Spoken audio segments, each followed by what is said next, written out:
Η σήμανση της κατάταξης καταλληλότητας των τηλεοπτικών προγραμμάτων είναι τα εξής.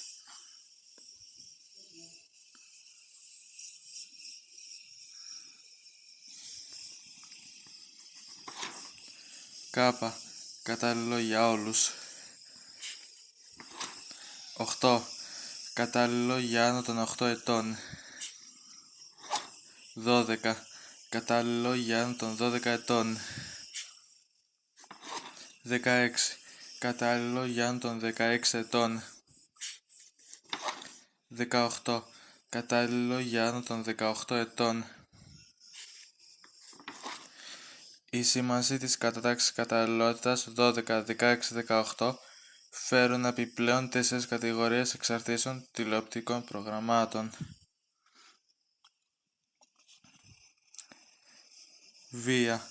Το πρόγραμμα περιέχει σκηνές βίας. Σεξ. Το πρόγραμμα περιέχει σεξουαλικές σκηνές. Χρήση ουσιών. Το πρόγραμμα περιέχει σκηνές χρήσης ναρκωτικών και άλλων εξαρτήσεων ουσιών. Ακατάλληλη φρασεολογία. Το πρόγραμμα περιέχει απρεπή εκφορά λόγου.